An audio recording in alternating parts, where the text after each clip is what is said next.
On behalf of the Syracuse City Council and the Syracuse staff, we welcome you to this hybrid meeting, which is both a truth and taxation hearing. We will ask after the truth and taxation hearing to give Cassie just a moment of time to switch because the recordings need to be separate. So she will ask you to log in using the Zoom link that is there for the regular business meeting. But we're glad you're here. We welcome you. As I mentioned, this is the truth and taxation hearing. I have asked Jordan Savage if he'd give us a word of prayer or a thought, and then Council Member Lisa Bingham if she would lead us in the Pledge of Allegiance. Jordan. Our Father in heaven, we are truly grateful to be gathered together today as members of this community. We ask you to please help us to be wise, that we can know the best ways to properly manage the funds of this city. We ask thee as we attempt to be stewards and that we can be granted the wisdom of Solomon. We can know the things we need to do. We ask a special blessing on any of those of our citizens that are suffering from any ailments or going through personal trials, that they can be watched over and protected. We ask you to please bless if there are things that we can do to help us to know what those things are. Most of all, we're grateful for the opportunity to serve. Help us to know the best ways to represent those that have voted for us. We're grateful for the responsibility we have and ask thee to please bless us that we can know how to fulfill it. These things we pray for in the name of Jesus Christ. Amen. Amen.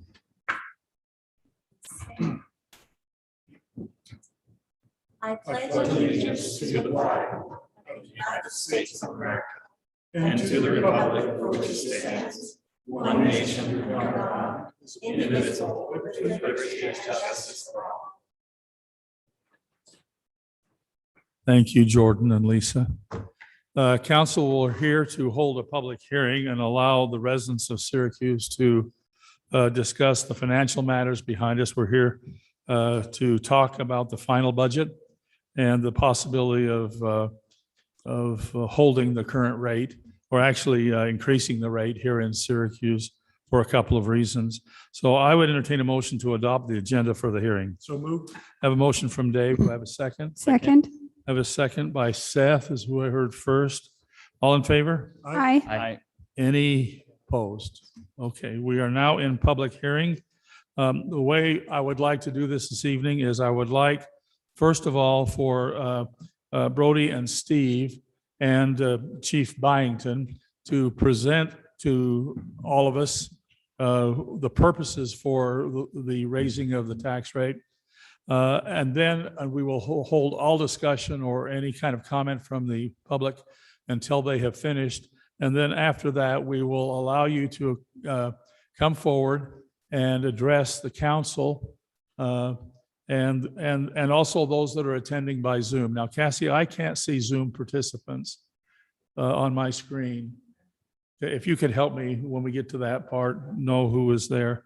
So Brody and Steve, would you start us into the proposal on the tax rate? Sure. And if we could just pause for a second, I need to upload Chief Byington's presentation. So Okay. go ahead and done that. Okay. That'll save time for when he does come up. Yeah. While he does that, for those of you who weren't able to attend, last Thursday evening, we had a open house here in the city, here in Chambers, and also by Zoom, where the case for the paramedics was presented by Chief Byington. We also learned a little bit about what we're doing in relationship to the drought and what our prospects for water are. That was led by Robert. So if you are attending tonight's meeting, we won't be talking about the drought issue in this hearing. We will get a report for Robert on the drought when we move into our next meeting. But some of this will be redundant for those of you when we're dealing with the paramedics, because we want to make sure that everybody has a chance to understand why we're moving to a paramedic service here in the city of Syracuse. So, council, did any of you have anything you want to add from the town hall? If not, then we'll just wait for Brody to upload those slides. Unless somebody wants to sing and dance. Dave sings the best out of us. Dave, did you sing for us? I can't dance. We're on a fault line and that wouldn't be wise. Safety issues. Where's the Zoom link? Not on See, I can carry a tune, but someone else has to have the bucket. Do you? Well, Dave can carry a tune. I've heard him sing. There's the Zoom link.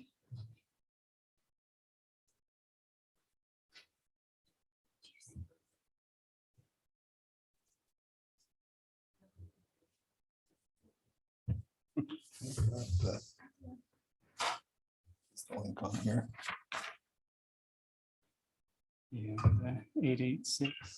I might mention while we're waiting, the need to go to a Zoom meeting came out of the COVID pandemic.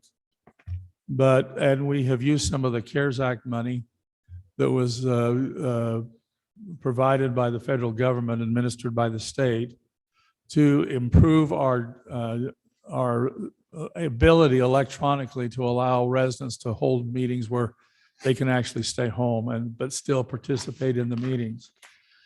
That, as I said, was generated by COVID. However, the city council has elected to maybe continue on with this for at least the foreseeable future, to allow people in their residence to join us in our meetings and participate even vocally in those meetings if they choose to do so. It's been a good thing that if you want to look for something good in the rainbow about COVID, that has been a great thing. So, and we need to thank Steve and our IT department for making that transition. It's been great.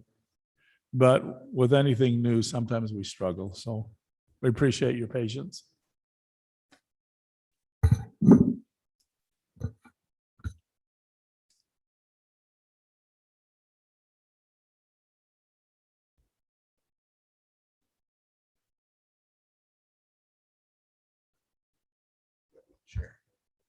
Yeah, can you let me in, Cassie? Is that showing?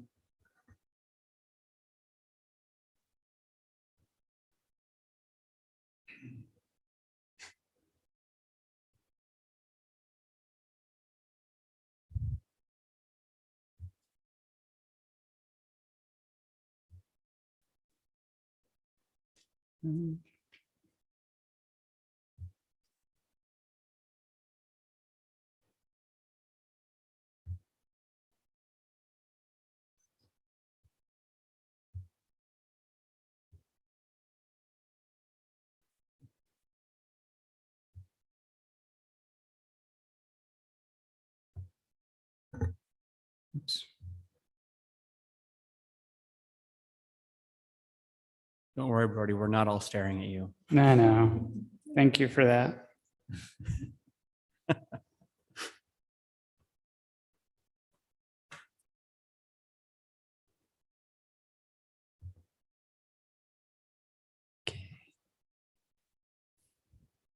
Sorry, I got a frozen screen now. There we go.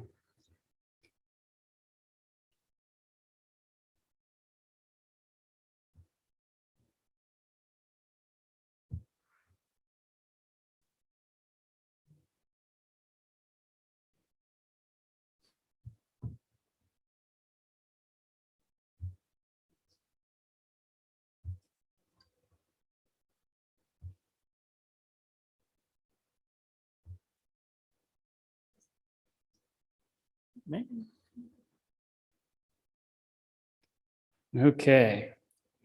I think we're there finally. Sorry about that. This is a new way of sharing this information this year, and sometimes with technology, it it's nice in the end, but it takes a little more to get through things.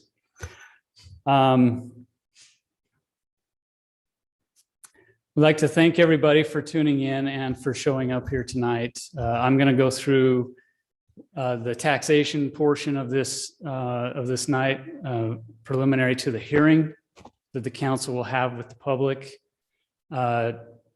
Chief Byington will follow me with an in-depth discussion on what the paramedic transition is all about, because that is by and large the reason why we're having this meeting, this hearing today.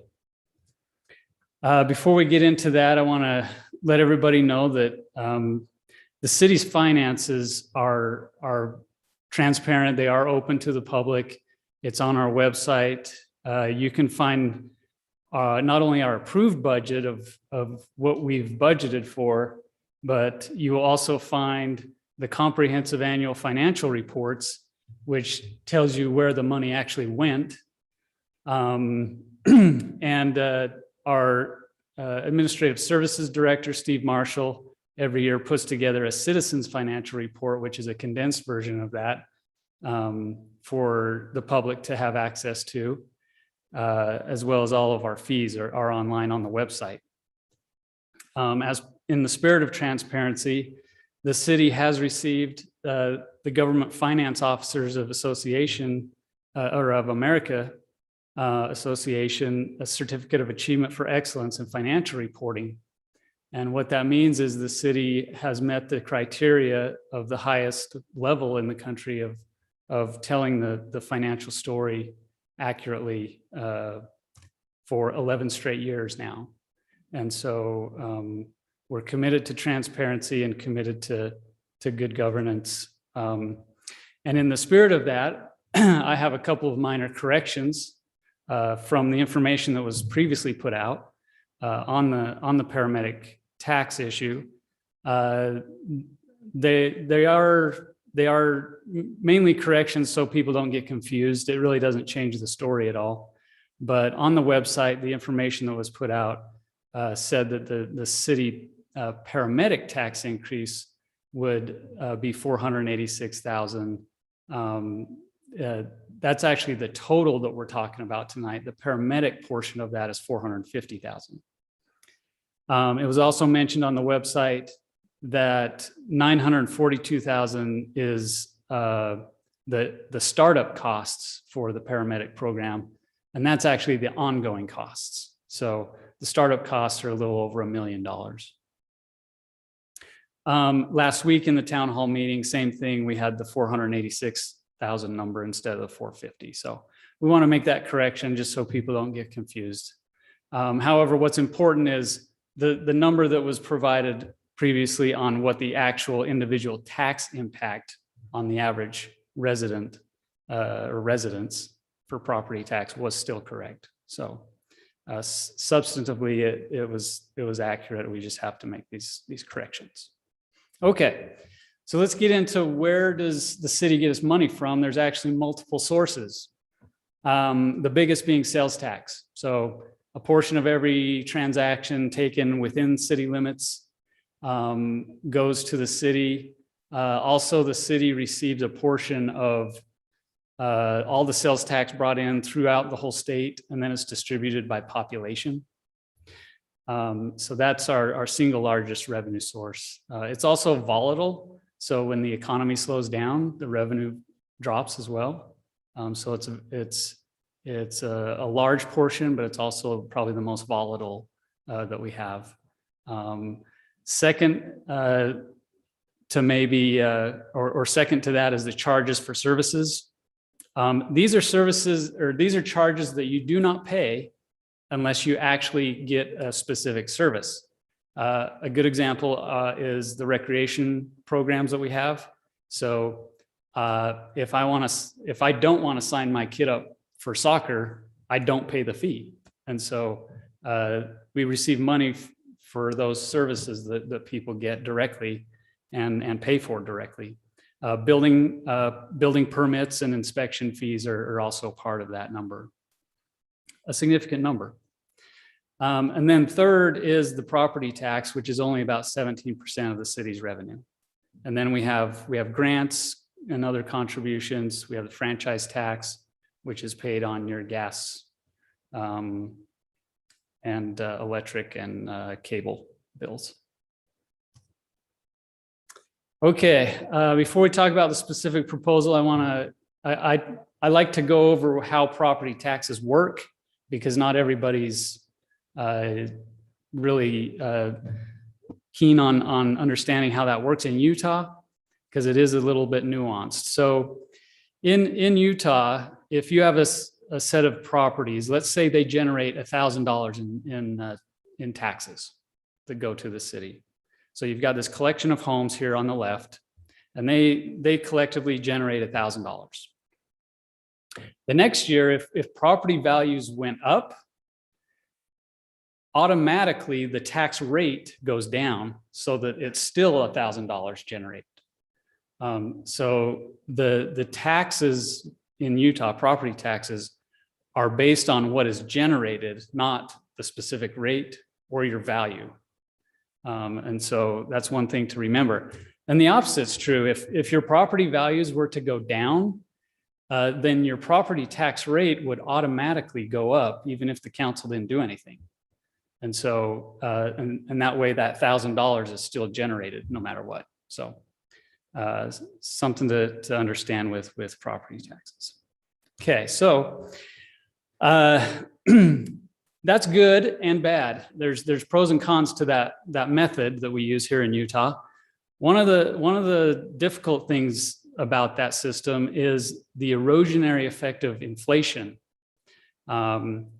So for example, if those homes generated, let's say the year was 2011, and this is an actual comparison of what inflation has done over the last 10 years.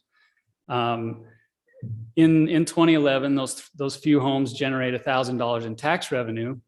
Well, if the city didn't take any action in 2021, that would only be worth $828. So instead of providing $1,000 worth of labor, goods, and services to you and your property, we would only be able to provide $828 of labor, goods, and services to your property. And so without any action by the council, property taxes tend to have an erosionary impact as far as our ability to provide that service. Well, you might say, well, what about all this new growth we've been having? We've got all these new homes coming in and that sort of thing. How about that tax revenue? Well, they pay taxes, but that revenue is not intended to offset the inflationary impact of your property. Those taxes are meant to serve their property. And so that new growth is an additional burden on the city. We have more people to serve, so we do need more resources to actually serve them. And so that's kind of how property taxes and inflation behave. And that's why we have these hearings, to look at holding the tax rate or even raising it. Just by off the top of your head, on the average home, so the average home in Syracuse is $400,000. Does anybody want to take a crack at how much the average home pays to Syracuse City? Anyone who's not staff, because they probably know. Yes, sir. About 2,000. Okay. Any other guesses? Okay. 2,000 is correct on the total bill. The actual amount that goes to the city is 364. But yeah, 2,000 is the lion's share of that 2,000. About 1,600 of it actually goes to the school district. So the city doesn't even see it. And the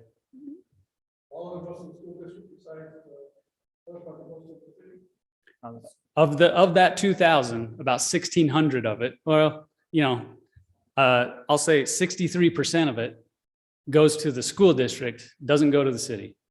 So only 14% of your whole property tax bill actually goes to the city. And that it equates to an average of about $364.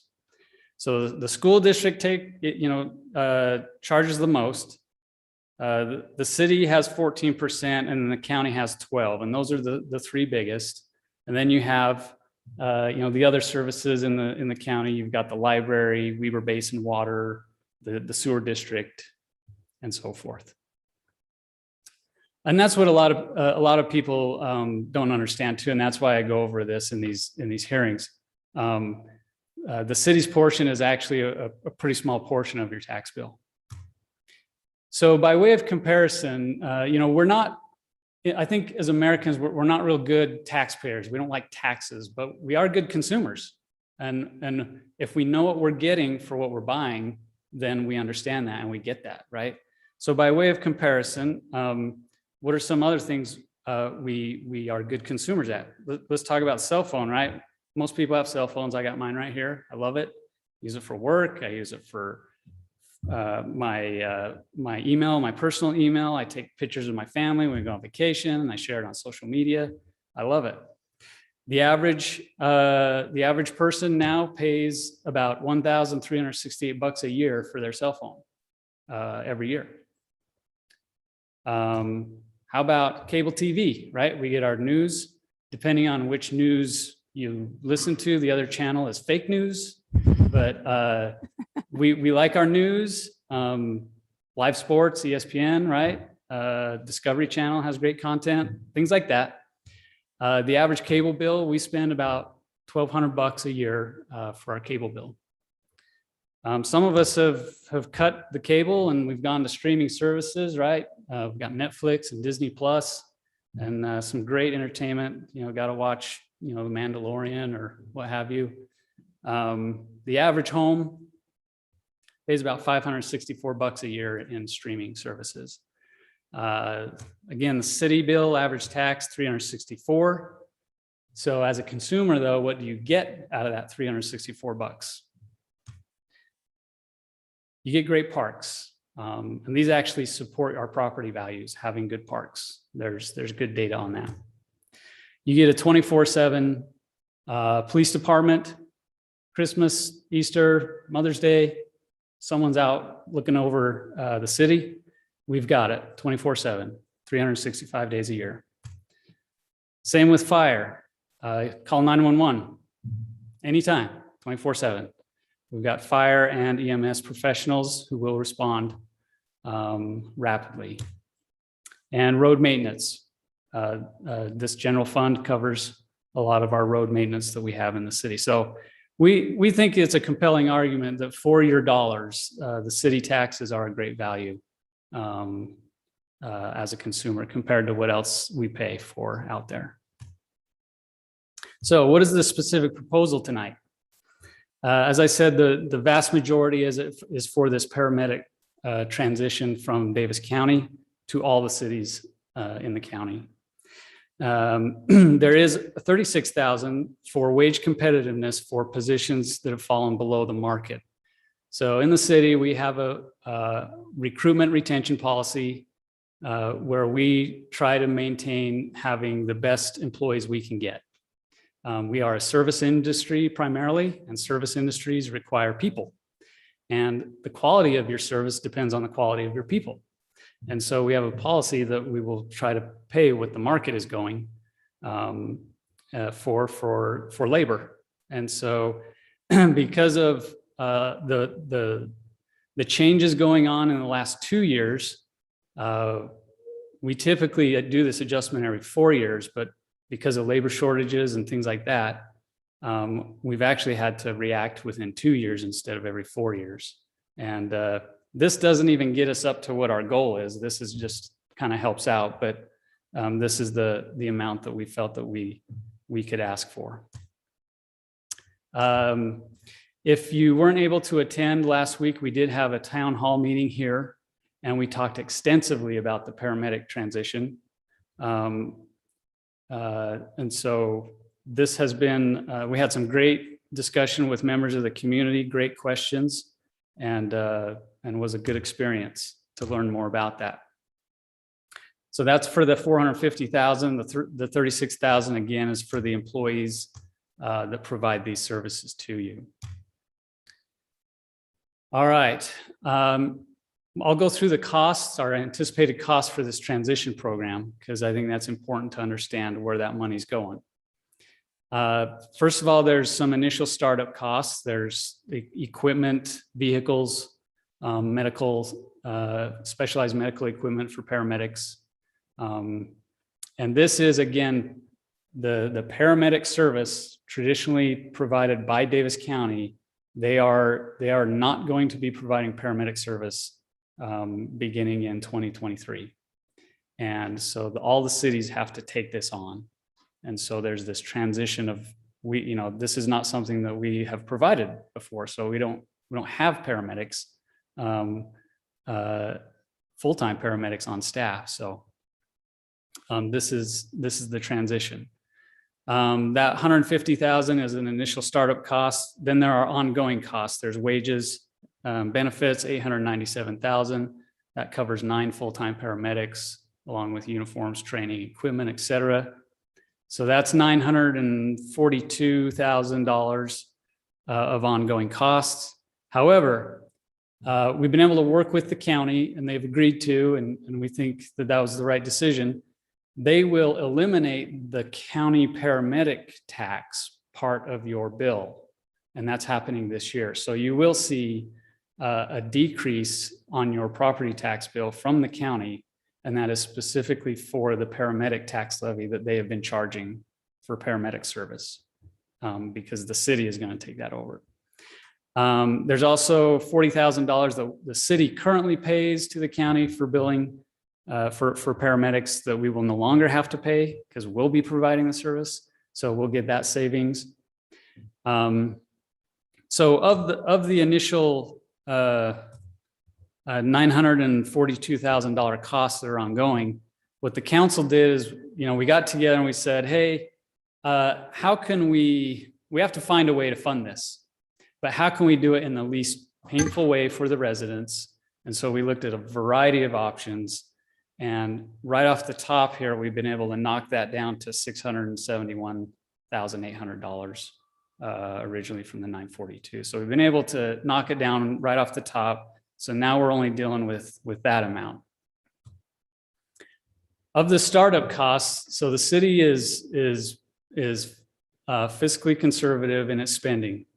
In doing so, we've been able to actually save some money, and we're going to be able to cover those startup costs with just our savings. So that is not part of the tax proposal tonight. We'll just cover that in the existing budget and the capital fund. In addition to that, what we've decided is we have the ability to absorb the $45,000 for training equipment just in the natural growth of the city that's happening right now. So we'll be able to handle that much. So we can take those off of the need for more taxes, right? And so out of that, taking those things off, we get down to where we just need $627,000 to provide this service, and that's down from the original number. So the next thing we looked at is there's a grant out there. There's a federal grant that we've applied for to try to even reduce that burden, that upfront cost even more. And I'll talk a little bit about that later. So in a nutshell, this is the budgetary impact that we'd be looking at. The $627,000 is the additional revenue needed. Year one, which is this year, what we're talking about now, the city tax adjustment would bring in an additional $450,000. The county tax as part of this would be reduced. So the net increase on the tax bill for the whole city combined is $220,000. Years 2 and 3, which are not going to be decided tonight, that's something for future council in next year and the following year. But the plan right now is that the city would then do another adjustment to cover the remaining costs to get to that $627,000. So this is a 2-step process. Or it could be a 3-step if we can spread it out over 3 years with that grant. Okay. So a little bit about that grant. It's called the SAFER Grant, Staffing for Adequate Fire and Emergency Response. It does have limited funding. It's not a guaranteed grant. We don't know if we're going to get it. But if we do, it's for 3 years. And it's designed to provide the money for the upfront cost of hiring all these new employees, these 9 paramedics, and buying the city time to ramp up its revenue so we can actually cover the cost. So, you know, governments are notorious for kicking the can down the road. We're good at putting off costs. We want the service, but we really don't want to pay for it. So let's just kick it off to the next generation or the next set of elected officials and let them handle it. We're really good at that. But that's not what this grant is designed to do. Instead, this grant is designed to be a ramp to get us from one staffing level to another. And so it gives us, we're able to spread this out over 3 years to get our revenue up to where we can actually cover all the costs for this paramedic service. But tonight we have to make the decision for year 1, and we don't know if we're going to get the grant. So whether the city receives the grant or not, we have to make a decision as if we're not. So the proposal for year 1, which is fiscal year 22, is we'll cover those startup costs, and we'll wait a half of a year before we hire the 9 paramedics. And that way we'll only have to pay for half this year, and then we can pay for the other half next year. So we can ramp up to a full year of salaries and benefits for these paramedics. So as I mentioned, the $450,000 is needed minus the $230 from the county. So the net increase on the average home in Syracuse will be about $2.04 a month, or about $25 a year. So I've kind of given a really long-winded answer as to what the tax proposal is tonight. It's $25 a year. So the next year, fiscal year 23, then we would have the other half of the salaries added on to that. So it'd be an additional $4.02 a month, or about $48 a year. But that decision is to be made next year. Now, if we get the grant, this year remains the same. As I mentioned, the council has to make a decision tonight. So that is regardless of getting the grant or not. However, the council in the next year and the following year do have options. They can gradually make the increase up to that $4.02 over 2 years, or they can wait till the end of that 3rd year before they do it. So that's the beauty of getting that grant. It kind of gives us options. And again, the goal is to make this transition in the least painful way as possible. Okay, if the council did nothing tonight, the tax rate would actually drop because property values have gone up. The proposal tonight is to adjust the tax rate from 0.001593 to 0.001653. That would bring in the additional $486,000 in revenue. That's the paramedics and the recruitment retention adjustment. So that's $52.14 a year on the average home, or $4.35 a month on the average home. But as part of this, remember, it's a package deal. You'll be getting a reduction of $2.06 a month from the county. So the total effective tax impact on the average home is about $2.29 a month. I think it's important for everyone to know that the council has gone through a huge prioritization process over the last year when we do our budget. What that means is there are things that we could have been asking for, but we're not going to. And these will have to be addressed in other ways rather than a tax increase. One is the West Davis Highway betterments. So in a matter of the next 2-3 years, we will have a highway with on-ramps and off-ramps. This will be the gateway into our community. One of the missions of this city is to promote community pride. And what we don't want is just a ho-hum experience as people come into the city. We do not want our on-ramps and off-ramps to look in a way that does not reflect our city. We want it to look nice. We want them to feel welcome into our city, and we want them taken care of. We're going to have to find money elsewhere in savings to make that an attractive interchange as people come into our community through these interchanges. Traffic safety unit. This was discussed extensively in the budget process over the last few years. As our city has grown, we are in need of a traffic safety unit to handle the car accidents, to do traffic enforcement, DUI enforcement, and commercial traffic and construction traffic that's going on in the city. And the council has recognized the need for that, but given the situation this year with the paramedic transition, this will be held off, and we'll figure out another way to provide that in a future year before that gets fully up and running.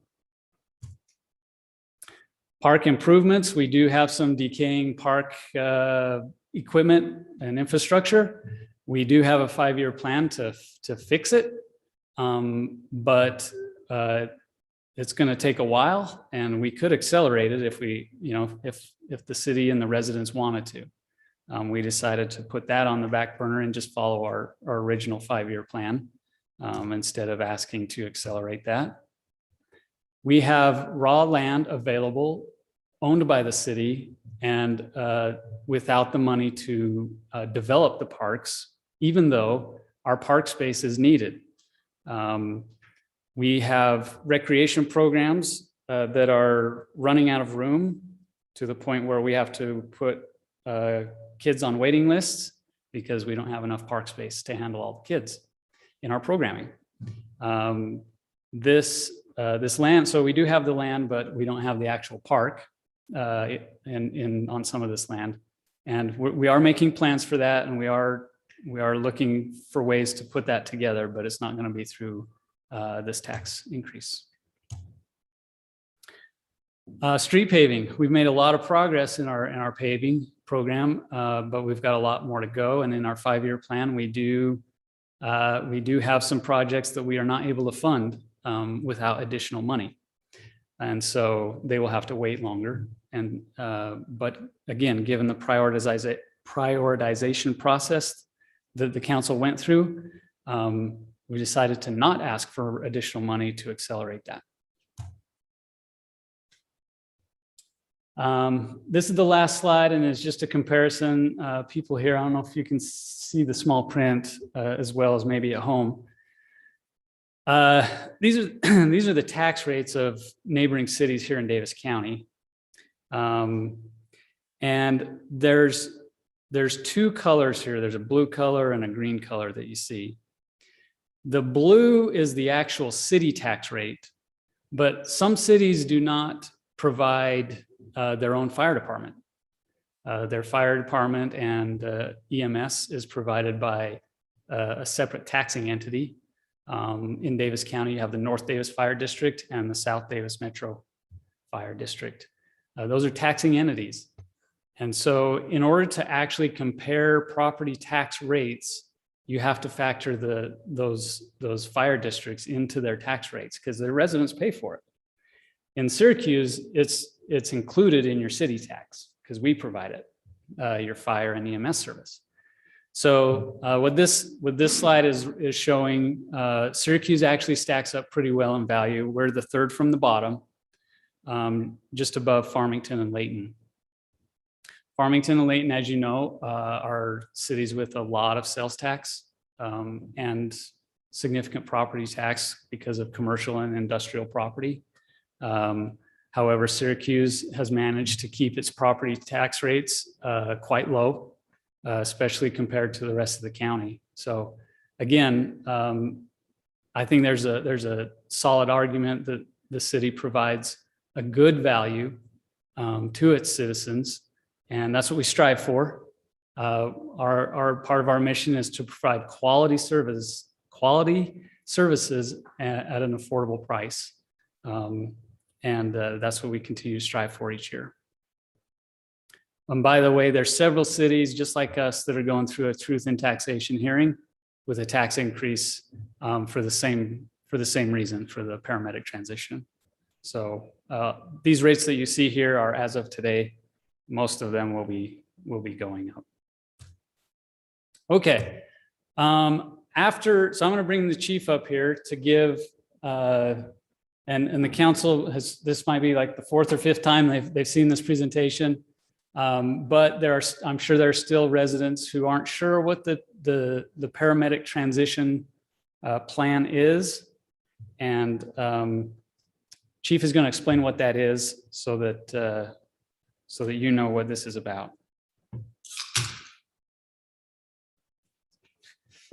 Sorry, it's the fourth or fifth time. Yeah, it's time. It's time for a drink, definitely.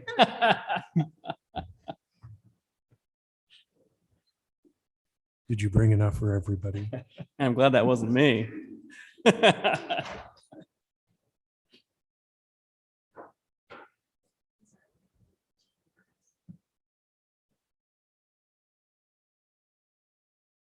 Yes, thank you. All right.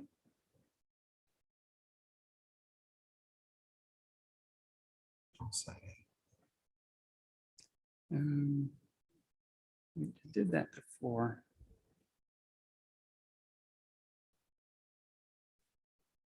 Try it again. We'll do this. See if that works. Yeah. Oops.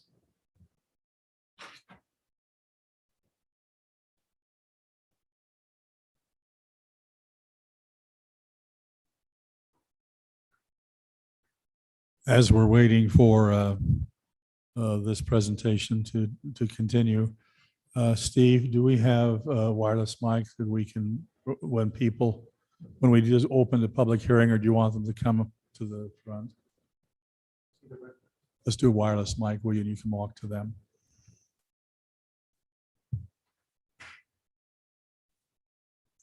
We ready? Yes. Good. Okay. Okay, thank you for giving me the opportunity to present this tonight. I would ask that if there are any questions, that we'll just hold them to the end, and then that way I might be able to answer the question through some of the presentation as we go. So, but we're going to talk about the paramedic service tonight and why we're here for the majority of tonight for the Truth and Taxation hearing.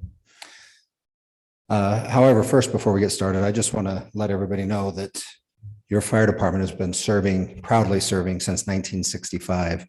There's been a lot of changes since 1965, and that's what brings us here tonight to talk about some additional changes that are coming.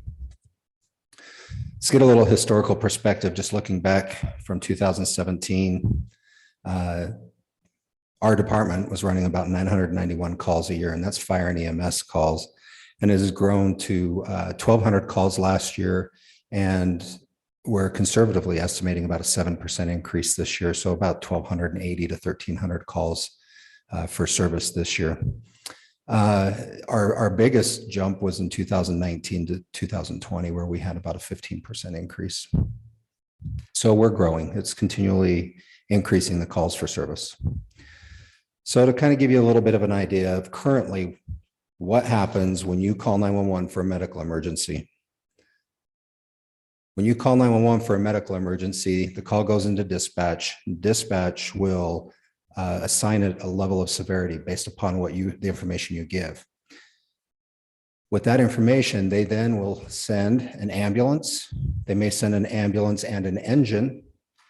They may send an ambulance, engine, and a paramedic or paramedics that are coming from Davis County Sheriff's Office currently.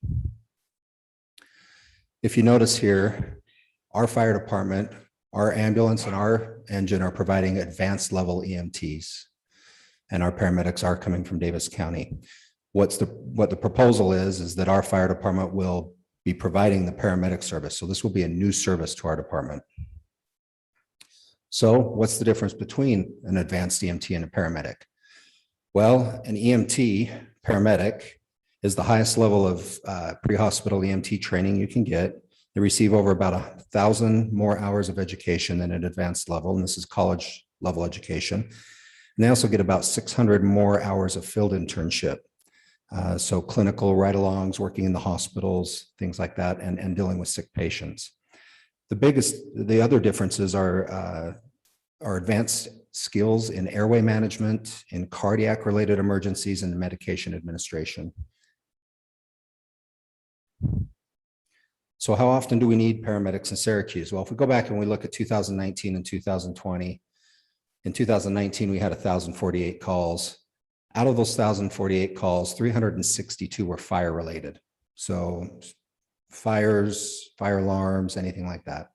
686 were medical-related. Out of that 686 calls, 336, or roughly 50% of them, required advanced level care for paramedics. In 2020, we had about 1,200. We had 1,200 calls.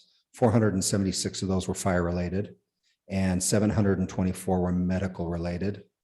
And once again, about 50%. So 389 of those required advanced life support or paramedics. So now that we've got a little bit of history where that's at, let's talk about the paramedic service discussions.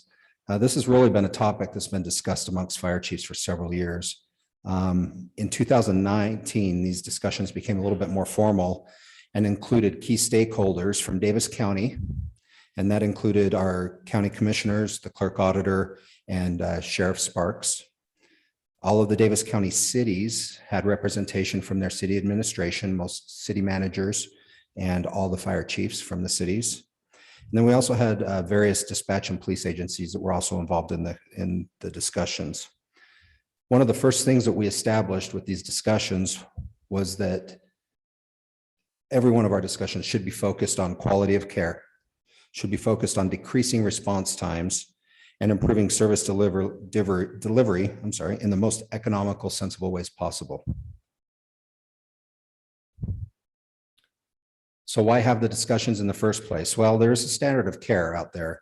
And the standard of care is set by the state administrative code, which requires 2 paramedics to the scene of a 911 call requiring advanced life support. We also have National Fire Protection Agency and Davis County EMS guidelines. They have an EMS council that has set guidelines, which requires ALS on the scene within 8 minutes from dispatch 90% of the time. These are standards that we can well exceed. But why these discussions took place is because as Davis County has grown, so is the need for both paramedic and law enforcement. And the sheriff's office has been having a tough time keeping up with that because of the growth without having their own tax increase and finding ways to improve that service. So this has resulted in increased response times. This has also resulted in increased use of mutual aid, single paramedic response on some occasions, billing and supplies where we have to bill for the sheriff's office and then turn around and give that money to them. One thing that I want to mention that I think is very important at this slide, though, is, and to be very clear, that this service issue, the issues that I'm discussing here, are not because of the sheriff or his deputies at all. This is because of a system that worked really well 15, 20 years ago when the fire departments were a lot smaller and running a lot less calls, and it didn't make sense to have paramedics in the firehouse. And it's a growth issue. It's not a Sheriff Sparks or his deputy issue. So the timeline of events, and this is the timeline of the meetings that we've had, the paramedic discussions. Like I said, they began in 2019. We had several meetings across that time with all those stakeholders. We had subcommittees that looked at coverage, service delivery, financial implications, and governance of the program. And just to kind of fast forward to where we're at now here in fall of 2021, the cities are at the point now where they're adjusting tax rates, and that's why we're here tonight. Departments are applying for paramedic license. They're hiring and training new personnel, purchasing equipment, and getting ready to provide a service. January 1st, 2023, the sheriff's office will no longer be providing paramedic service, and that will be our responsibility. So we need to be prepared for that. Out of all those discussions, here was just kind of a brief coverage of what the results were. So we talked about service delivery, and we talked about coverage. At this time right now, the county has 9 paramedic units. Currently, there are 3 in the South Davis metro area, 2 in Layton City, and 4 covered by the sheriff's office. It could be anywhere within the county limits. We had a GIS map created, and we looked at those standards, the 8-minute response times from every single station in Davis County.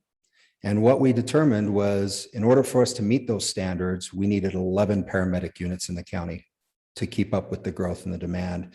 And what that did was put 1 paramedic unit in Clinton City, 1 paramedic unit in Clearfield City with the North Davis Fire District, 1 paramedic unit in Syracuse City. Layton City, due to their growth, would increase from 2 to 3 paramedic units. Kaysville City will have 1 paramedic unit. Farmington City will have 1 paramedic unit, and South Davis Metro Fire will remain with the 3 that they have. The other thing that we discussed was a borderless system, and I felt this was probably one of the more important things. Was we wanted to make sure that this program was set up to where there was a borderless system, and the dispatch would send the closest unit regardless of geopolitical boundaries, getting you the care quicker and bringing down those response times. The other thing we talked about was training, a countywide training to ensure service continuity. So no matter where we're getting our paramedics from in the county, they've got the same level of training, and they're at the same, you're getting that same level of service. And then the response units will be staffed with 2 licensed paramedics 24/7. Well, who's going to oversee this program for the governance of this? Well, first off, it's going to start with the Syracuse Fire Department. It's going to start off with myself as the chief of the Syracuse Fire Department. I've been a paramedic for 16 years. And it's also going to be with Dr. Christine Andrig, who is our medical control physician and oversees all of our EMS program at Syracuse Fire. There's also an administrative board that was created, made up of representation from each city, which is going to monitor the mutual aid arrangements and the interlocal agreements for this service, and to make sure that we're doing what we talked about with the service delivery. There's also Davis County EMS Council that has been put together since the early 80s, and they meet 4 times a year, and they create guidelines that we try to follow. That council is made up with medical control physicians and doctors and representations from hospitals in our area, as well as the fire chiefs. We also have the State of Utah Emergency Medical Services Act and the Utah Administrative Code, which oversees what we do and how we provide the service to the community. So what does this mean for Syracuse? Well, Brody, the city manager, has already kind of talked about the financial implications. So I'm going to really talk about the timeline and how we're going to be prepared for this for the fire department. Well, beginning where we're at now, we're going to start the application process with the state of Utah for licensure, purchase a vehicle and get the medical equipment that we need. And January of 2022, as was mentioned earlier, is when we'll begin the hiring process, or we will hire and train the paramedic firefighters and equipping the vehicle, with the goal of trying to begin this paramedic service right around July of 2022. But regardless, January 1st, 2023 is when the sheriff's office will be discontinuing the service and we will be starting. Well, how does this benefit Syracuse City? Well, the first benefit is that paramedics will also be certified firefighters. So kind of a dual role. This will allow us to use them in multiple capacities within the department and our emergency response. We'll also have a decreased response time for your paramedic service. Your paramedics will be coming from closer here in Syracuse City or right close to the border. The other thing is we'll have improved Insurance Services Office or ISO risk assessment ratings. Those ratings come out about every 5 years. We go through an accreditation process with them. Will also bring us closer to meeting the National Fire Protection Association 1710 response safety standards. This is safer for our fire departments, or our firefighters, and it's also safer for you as a community. It allows us to keep approximately $40,000 annually in paramedic billing. It also helps us reduce our reliance on unpredictable part-time firefighter staffing. We currently have about a 33% turnover rate in our part-time staff. And it's usually, they work full-time for other fire departments. And so the stress of the job just seems to add up. The other thing also is it'll allow us to have control over the service level. We're going to be able to exceed standards, not just meet them. And finally, it's going to improve overall service. By having paramedics in-house, it allows them to train and to have discussions with our advanced level EMTs, which just brings everybody's level of service and competency level up to serve you.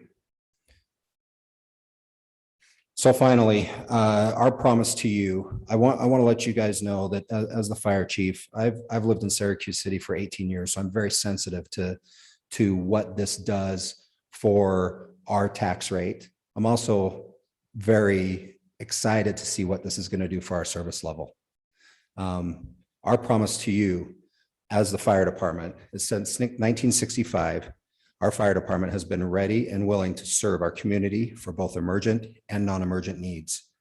Our promise to you is that we will continue to strive for excellence in the training and education of our teams. We will hold ourselves to the highest levels of conduct and performance.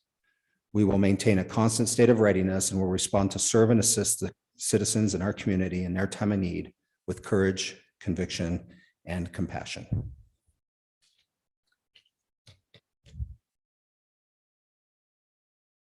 And that's what I've got. Thank you.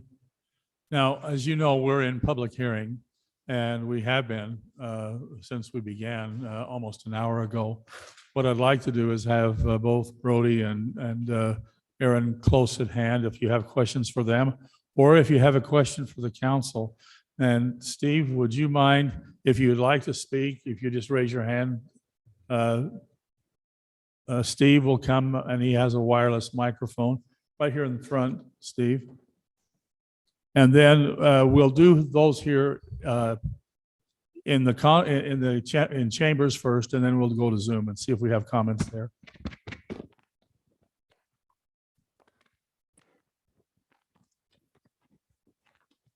Thank you. My name is Patrick Martinez, and I want to say it was an excellent presentation, and to you, Mr. Bavero, excellent presentation.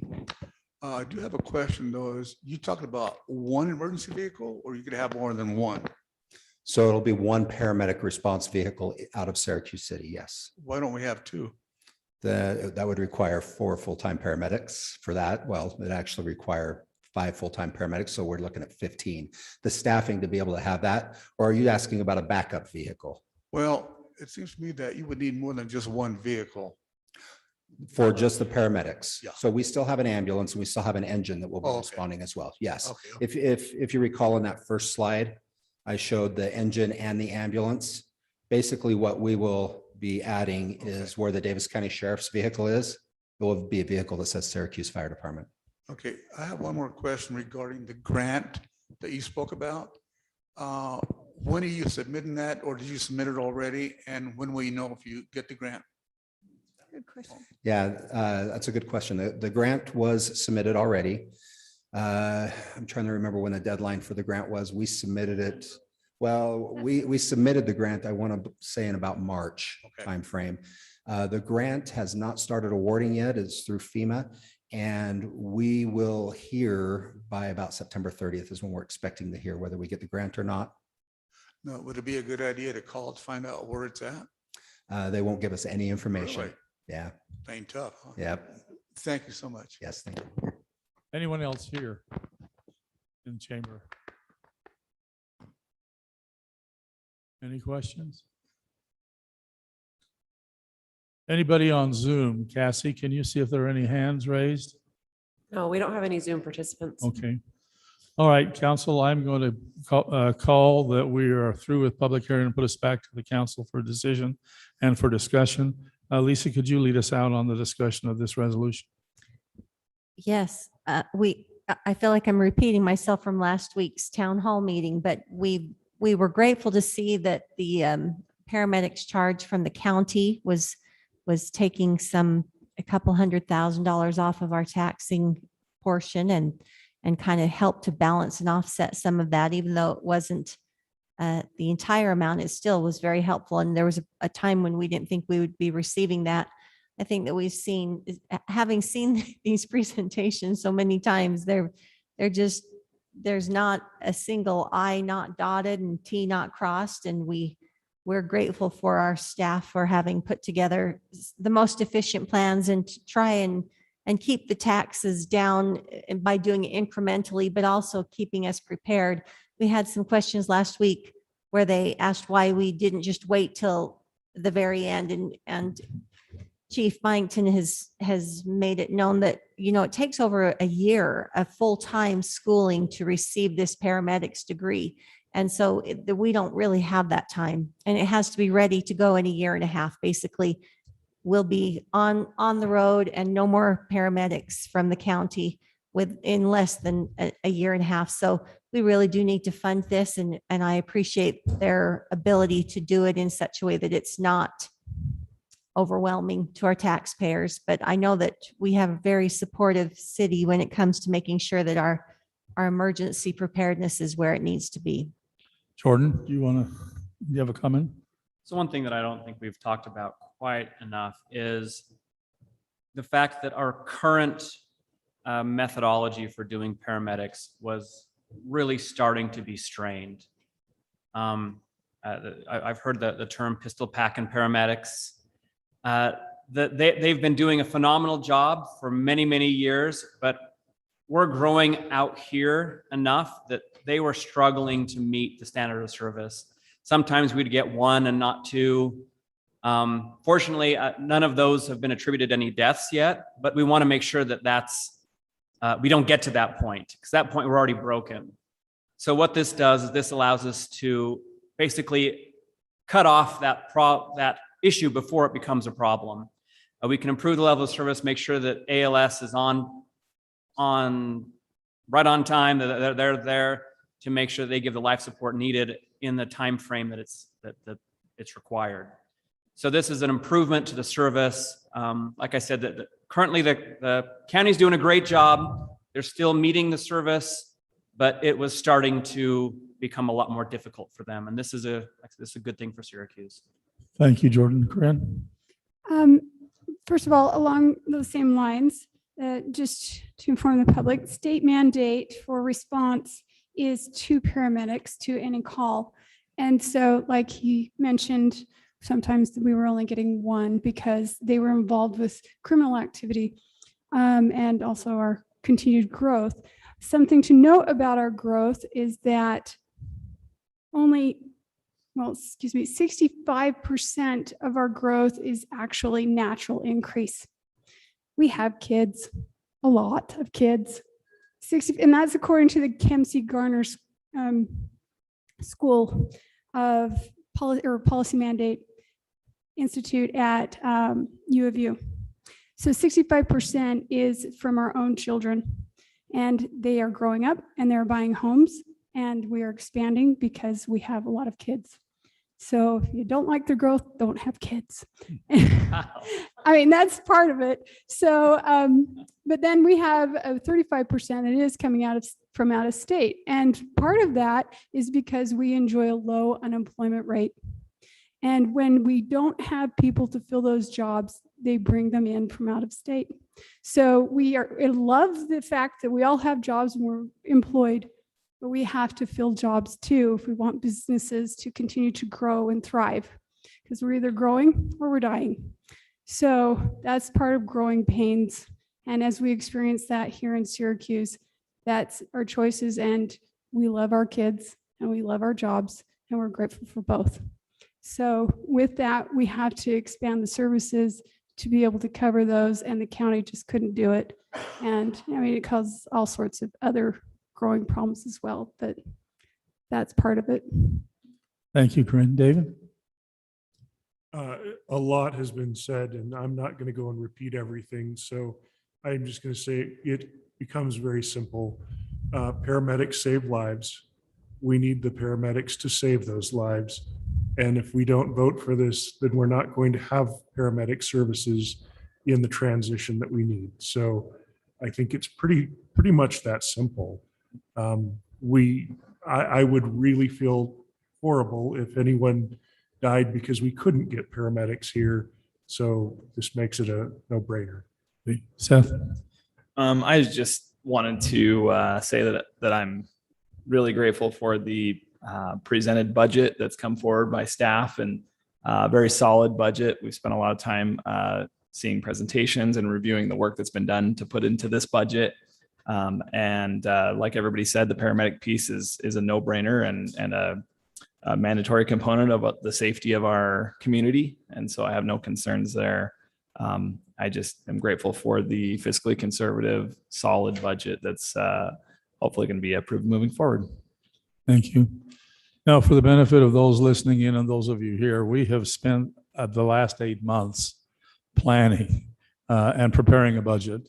Tonight is the capstone of that. Tonight, we will take a vote from the council as to whether to adopt the tentative budget that we adopted back in June as our operating budget for the rest of this year.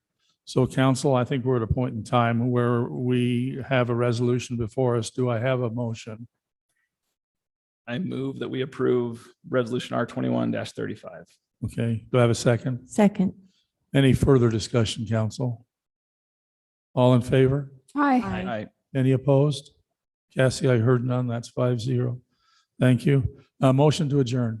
So moved. I have a second. All in favor? Hi. Aye. Any opposed? Hearing none, we will adjourn, and we're going to give Cassie time to